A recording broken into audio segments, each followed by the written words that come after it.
This critical time, I think it's important for Ontario to step up. Step up, unite the country. I've never seen the country so divided.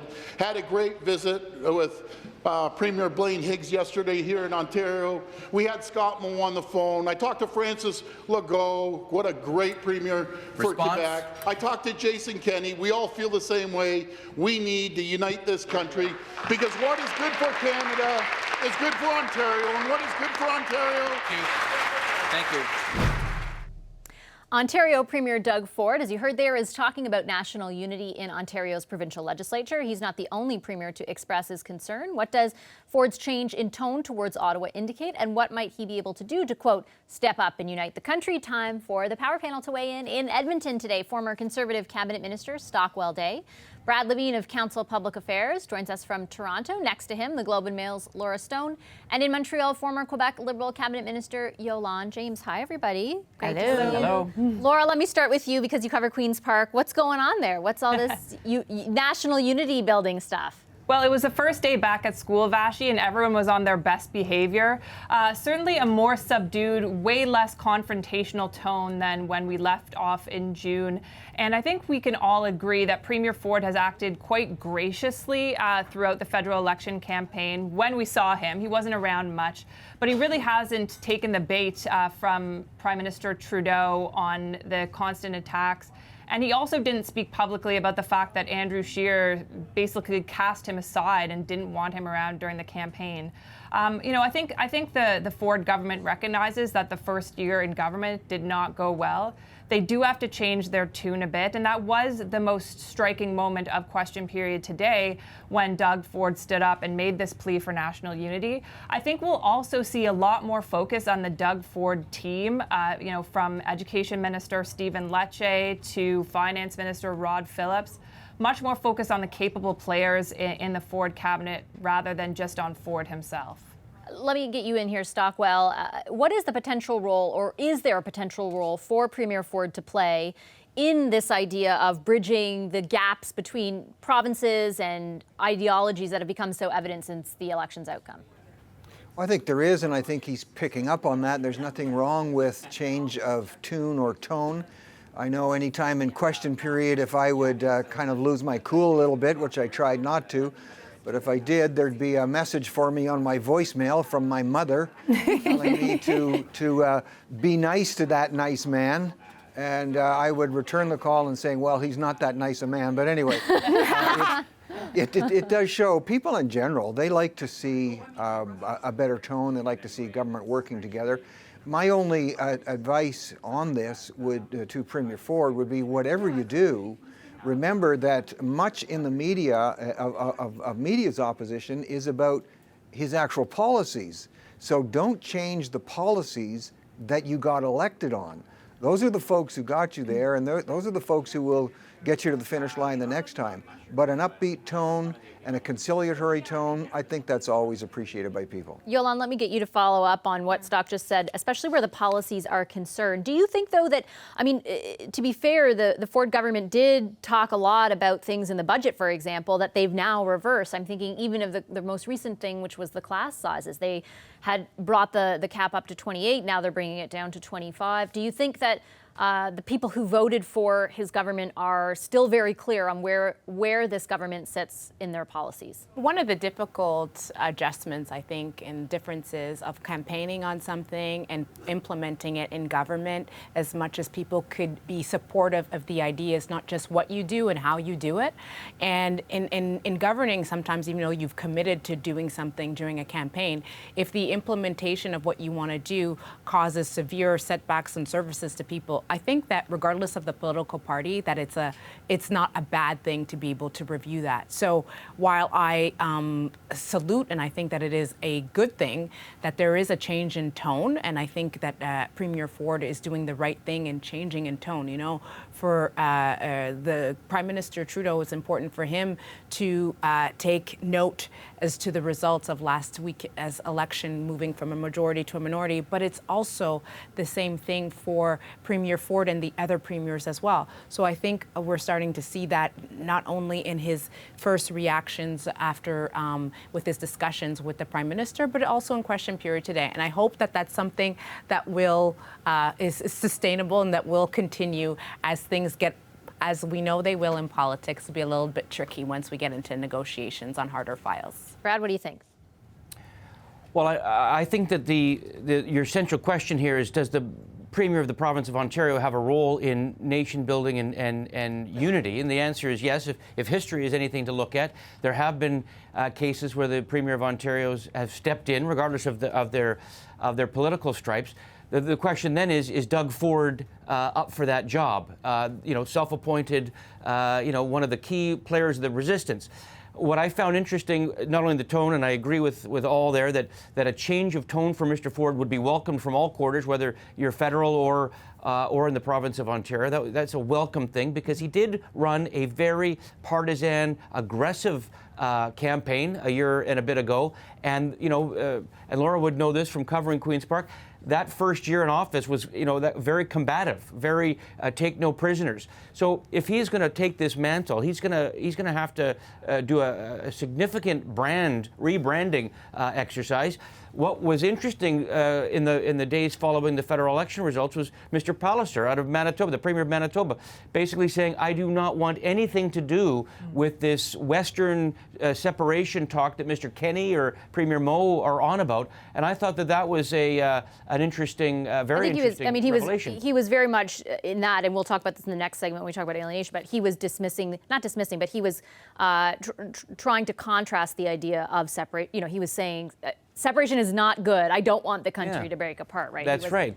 So he was, I think, in his own way, he was toning it down. What we see out of the Premier of New Brunswick as well. So the resistance, these multiple Conservative premiers who before the election were so bravado and had so much fight in them, we begin to see that resistance is maybe a lot weaker today than it was a couple of weeks ago. Laura, when we talk about some of the policies, as Stockwell and Yolande mentioned that this government will be pursuing, what are some of the potential challenges down the road? I'm thinking, for example, of all the teachers' contracts that they're negotiating right now. They're still pursuing an appeal against the federal carbon tax. What kind of things are you looking for? That's right. I think certainly education is the hottest file right now because it impacts everyone with kids in the province. So they've put someone who they think is their best communicator in that file. Stephen Lecce used to work in Ottawa as a communications expert for Stephen Harper, and we saw he had some success during the campaign with the educators, with the Ontario educators. He's trying to do the same with the high school teachers. It's going to be difficult. I think what the difference in strategy with the Ford government is trying to do is to kind of change the public opinion on the status of the negotiations. So we'll see Minister Lecce giving a lot of press conferences where they lay out the government's positions, such as the class sizes, which is negotiable as well. They're not firm on that. So they're trying to come across as very, very reasonable in the eyes of the public. So I think they're going to focus on education, housing, and transit, I think, are going to be key files for the government. I think it's easy for Premier Ford to stand up there and say, I'm going to be a national uniter. We need unity in this country. That's great, but what exactly does that mean, and how is he going to go about doing that? And it's sort of ironic that he met with a New Brunswick Premier Blaine Higgs in his office yesterday when he talked about that. But Blaine Higgs has talked about potentially instituting a carbon tax now. So where's the unity in that? Yeah, both Blaine Higgs and Premier Ford seem to be taking Premier Higgs and Premier Ford's like a different tact than Premier Kenney and Premier Moe, certainly. Like they're at least talking about cooperating with the federal government.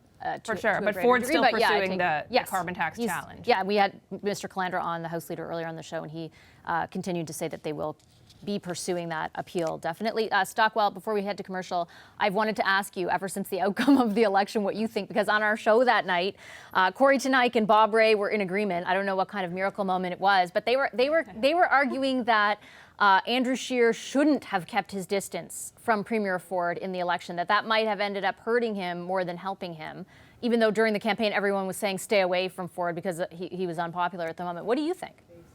I think Andrew Scheer was not always getting good advice from his closest advisors, so I would tend to agree with that. And it goes back to my initial comment that you cannot forget or neglect the people as they say, that brought you to the dance. And so when you want to draw out that vote, you want to get more conservatives voting for you, then, I don't think it was a great thing that he was shying away. And then also from Premier Ford.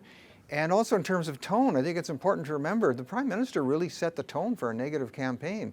His constant attacks on Andrew Scheer, still referencing Stephen Harper as if Stephen Harper is still in government. So, and I'm not saying that was a dumb thing to do, maybe it was smart, but let's remember who the tone setter was. I feel like, at the same time, Andrew Scheer was saying you're a phony and a fraud. He was, they were talking about everybody got into it. I just didn't want it to look like it was just a couple of people doing that. Everybody got in, everybody got riled up. Yeah, we pointed out all the time.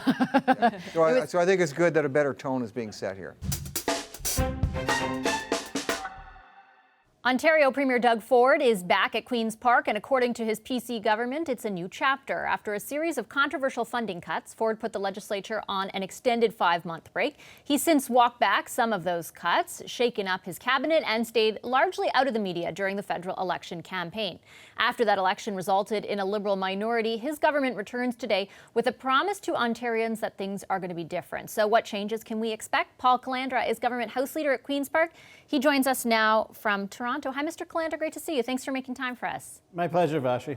You said, Mr. Calandra, that you wanted to change the tone in question period, but within 15 minutes, the government caucus was on its feet with a standing ovation, something the Speaker specifically raised as an issue in his letter this summer. Why should Ontarians believe you when you say there's going to be a different tone? Vashi, I think if anybody who watched the entire question period today saw a different tone from all members of the Ontario legislature, both sides of the House. I thought it was one of our most productive question periods in over a year since I've been here. So look, there are going to be opportunities and instances where members on either side of the House are going to want to support either an answer or the question more vigorously, but ultimately, I thought today we struck a positive tone on both sides of the House. Is there any way other than self-evaluation for Ontarians to know whether or not you actually are changing the tone? Like, are there going to be any metrics to judge you by? Look, Vashi, ultimately the metric is an election 2.5 years from now. That's the biggest one. But look, we weren't deaf to what we heard in the last federal election. It was very, very clear that Ontarians and Canadians from coast to coast to coast said that they did not like the tone that they saw in that federal election. I think it would be silly of us not to listen to that and to try on both sides of the House to do better. And I think we struck a good balance today. I'm constantly saying I don't want to take the passion out of the place. I think people expect us to have vigorous debate, but I think they want us to take the personal out of it. And I think today was a good first step. Let me pick up on the comments you and the Premier made about the federal election. Today in question period, and we played the clip off the top there, the Premier said that it was time for Ontario to step up and help unify the country after a very divisive election. But your colleague, the Attorney General, has said that the province will continue with its appeal of the decision on the carbon tax. How is that unifying? Look, Vashi, the carbon tax will not define the relationship that we have with the federal government. I think on our side and on the Prime Minister's side, our opinions are set. We're seeking the advice of the Supreme Court on this, but at the same time, we've made tremendous progress working not only with the Trudeau government when it comes to transit and transportation, but 4 of the 5 parties in this minority parliament agree and are supporting our massive transit infrastructure program in the GTHA. So, look, we can work together across party lines. We'll be looking to all members of the Ontario legislature to reach out to their friends and colleagues in all parties in the minority parliament. But as I said, we're not going to allow the carbon tax to define the relationship that we have. People expect us to work together, and we'll do that.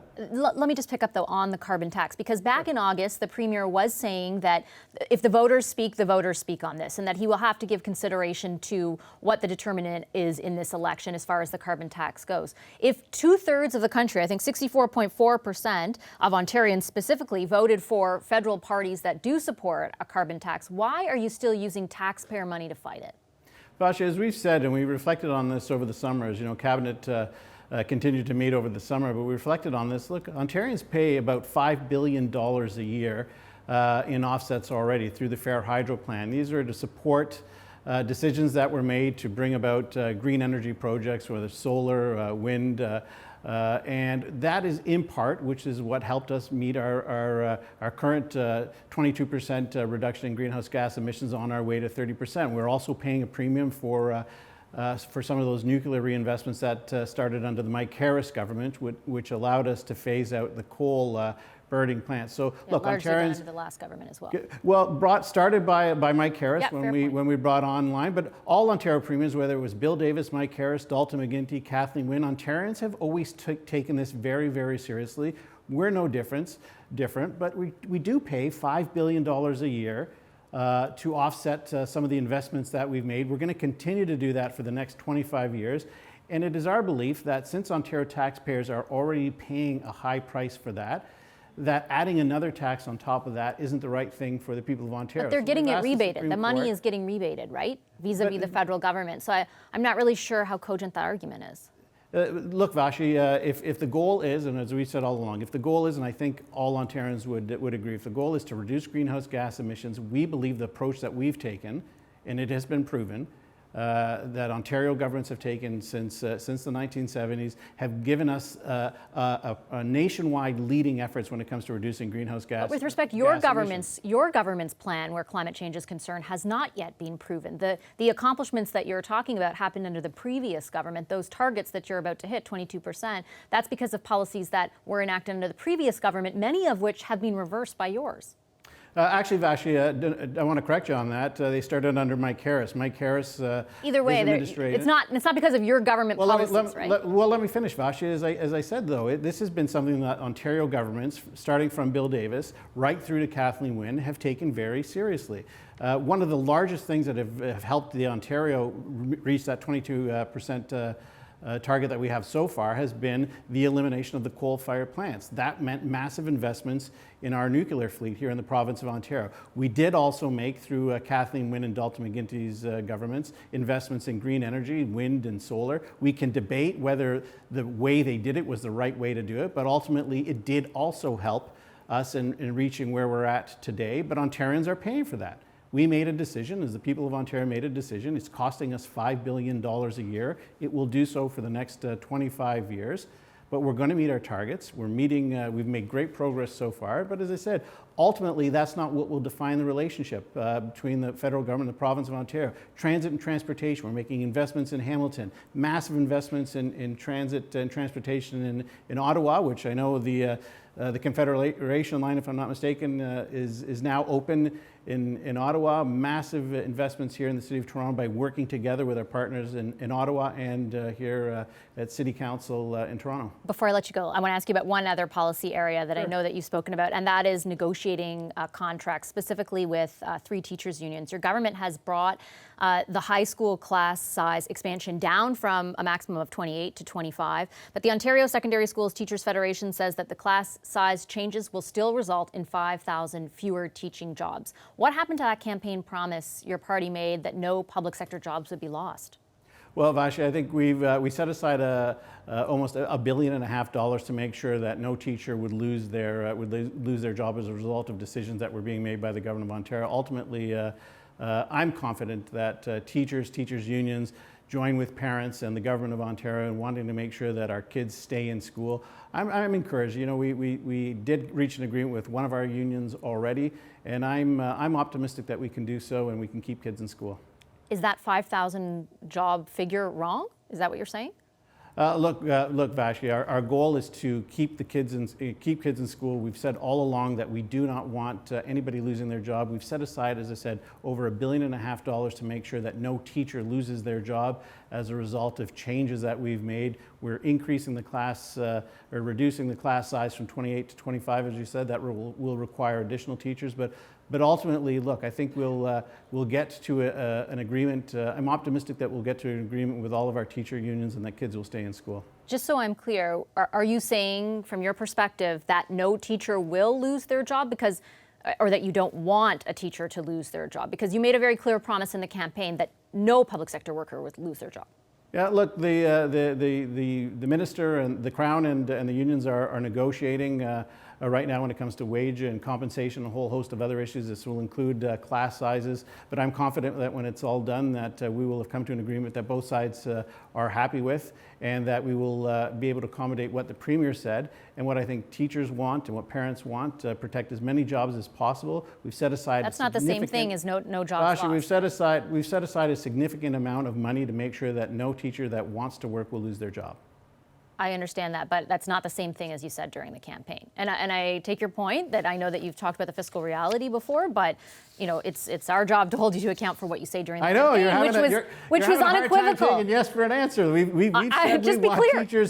We want teachers to be in the classroom teaching, and that's what. And I think teachers and the unions want the exact same thing, and that's why we did. That's why we set aside a significant resource to keep teachers in the classroom teaching, but ultimately I'm optimistic, as I'm sure teachers and the unions are, that we can come to an agreement and that we can protect jobs, but ultimately keep kids in the classroom. All right, I'll leave it there. Thank you, Mr. Calandra. Appreciate your time as always. Thanks, Vashi. Ontario Government House Leader Paul Calandra from Toronto.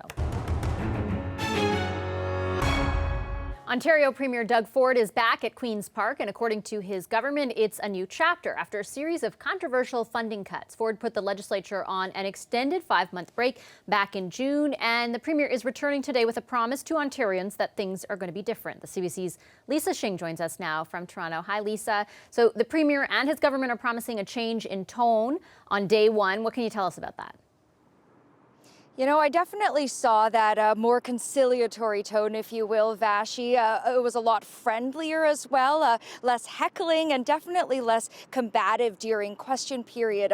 I only counted one standing ovation. That was when Premier Doug Ford spoke. And, you know, if you've been following the happenings at Queen's Park in the last year, he definitely gets a few more than that, generally speaking, in that hour. So it seems like this government wants to renew its relationship with the public, if you will, and that was apparent in what Premier Doug Ford said on the federal election. I called the Prime Minister and offered my congratulations to the Prime Minister and told him, I understand politics, let's get down to work now. So the government House Leader also echoed that, saying the government listened to voters and it's going to strike a more positive tone going forward. They have a lot on the government has a lot on their agenda, Lisa, including negotiations with 3 different unions on teachers' contracts. How difficult might it be, or what are the challenges posed to keeping the tone like this conciliatory going forward? Right, so it's going to be interesting to see if they can keep this tone for sure. As you said, these teachers' negotiations are happening right now, and for all intents and purposes, it sounds like they've stalled with a lot of the unions taking strike votes. So that's an immediate hurdle as well. The government is also revamping its autism program. That's been hugely controversial, and we also found out recently the Ford government is not planning on backtracking on taking the federal government to court over the federal carbon tax, and that got a lot of heat from the opposition today. The flip-flop is ridiculous. I mean, he's basically, making ththings worse in terms of spending money that shouldn't be spent, right? So he's spending money where it shouldn't be on this $30 million lawsuit. He's attacking the environment while he's doing that. It's a waste of time, a waste of money, and it's a war on the environment. And he should never have changed his position. So clearly a lot of contentious policy issues as well. So we'll be watching for that tone, especially as teachers' negotiations unfold. We're looking at a lot of money at stake here. So we'll see if the government plays hardball and whether that translates to its message to the public, Vashi. All right, thanks, Lisa. Appreciate the update. The CBC's Lisa Shing for us in Toronto. So is the Ford government off to a better start, and what can we expect out of the relationship between Premier Ford and Prime Minister Trudeau? David Tarrant is the former Executive Director of Strategic Communications to Ontario Premier Doug Ford. Beside him, Tiffany Gooch is a columnist and political commentator, and Andrew Cash is a former Ontario NDP MP, and they're all joining us from Toronto. Hi, everyone. Great to see you. Hey. David, I'm going to start with you first, just on that question we outlined in the intro. The clip that jumped out at me, the one that we used off the top of this segment, was the Premier saying to the Prime Minister, basically, I understand politics, and now it's time to get down to work. Clearly, Premier Ford was a target throughout this entire campaign. Andrew Scheer didn't associate much with him, but particularly Prime Minister Trudeau tried to associate Mr. Scheer with Premier Ford as often as possible, and it looks to have worked, at least in some constituencies in Ontario. What do you make of the Premier's sort of acknowledgement of that, but pivot from it? What's behind it? Listen, Doug Ford's a pragmatic guy. And the fact of the matter is, in politics, occasionally you have to wear a partisan hat on Tuesday, but then you got to wear your governing hat on Wednesday. There's a lot of, quite frankly, projects that the common voter, let's remember that across all three levels of government, Toronto, Ontario, and Canada, they share a common voter, they share a common taxpayer. People actually expect things to get built. They expect transit to get built. They expect the Ontario line to get built. And what you see from Doug Ford is a pragmatic understanding that the election campaign's over, that what's in the best interest of the voters he represents is to work with the federal government and get things built, get things done. And that is entirely in character with the way, with the way he ran. He ran running a government for the people, a government that actually delivers results. And I think what you see is also a recognition that if you make things too partisan and you make things a little too hot under the collar, then actually it gets in the way of getting things done. So again, I think it's entirely in character for Premier Ford to say, okay, let's actually get down to business. It's interesting, Tiffany, because we had Mr. Calandra, Paul Calandra, the House Leader, on off the top of the show, and they're still pursuing the challenge, the legal challenge appeal on the decision that they lost originally on the imposition of a federal carbon tax.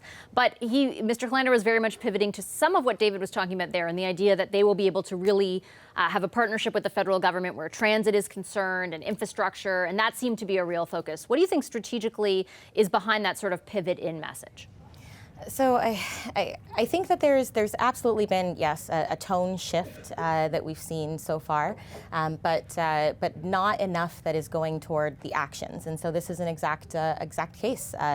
During the campaign, we heard from the Premier that if the voters made the decision that they wanted to move forward with carbon pricing with the federal election, that he would drop the federal challenge and that he would take a second look at it. And this second look, if he was really truly aiming to be conciliatory, would have resulted in moving on and putting together some sort of priorities moving forward that let that go. And I think that at this point, the tone shift, nice, but again, these governments are definitely going to need to work together on infrastructure projects.